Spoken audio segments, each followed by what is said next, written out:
ओबीसीची म्हणजे हसू व्हायला नाही पाहिजे, कारण की हा मुंबईला यायचं म्हटलं तर आपण राज्यामध्ये मराठा समाज 12 ते 15% असणारा मराठा समाज जर लाखोच्या संख्येने येतोय आणि आपण जर हजाराच्या संख्येने येतो तर आपल्याला लाजा वाटल्या पाहिजे.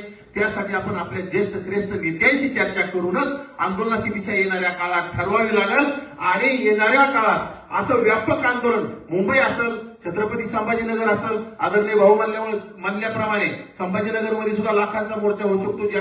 ज्याप्रमाणे 24 जानेवारी 2021 ला कोविड काळामध्ये आम्ही अविनाशराव असतील, आमचे राजभाऊ असतील, सर्व आम्ही सकल ओबीसी समाज म्हणून त्यावेळी आम्ही गावगाड्यामध्ये सर्व लोकांना जागं केलं आणि जागं केल्याच्या नंतर लाखोंचा जनसागर जालन्यामध्ये उसळला. त्याचं नेतृत्व आदरणीय वडेट्टीवार साहेबांनी केलं. आणि येणाऱ्या काळात नेतृत्व कोणी करू द्या ना, नेतृत्व ज्येष्ठांनी केलं तरी काय फरक पडतोय, परंतु नेतृत्व मीच केलं पाहिजे. नेतृत्व हे नको ते नको असं नकोय, नेतृत्व ज्येष्ठांनी करू द्या, परंतु ओबीसीचं वाटोळं झालं नाही पाहिजे. ओबीसीच्या हक्काधिकार वाचवण्यासाठी आपल्याला सर्वांना एकत्र येणं गरजेचं आहे.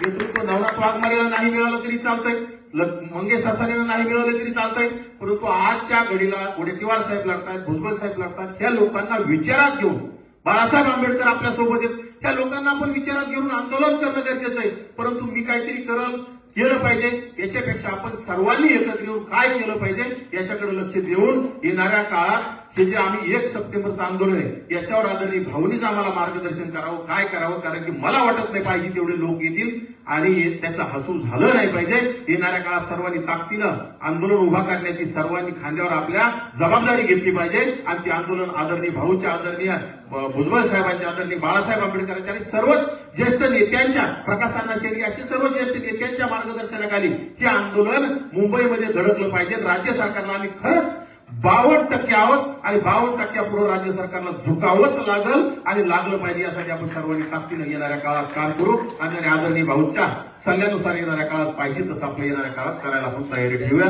धन्यवाद. मला बोलायची संधी दिली आणि आदरणीय भाऊ आपल्याला सर्व येणाऱ्या काळात सांगतील की आम्ही सर्व त्यांच्या मार्गदर्शन आणि त्यांच्या सूचना पाळण्याचं काम केलं पाहिजे. मी तर करणार आहोत, मंगेश करत, परंतु सर्वांनीच केलं पाहिजे अशी कळकळीची विनंती करतो आणि थांबतो.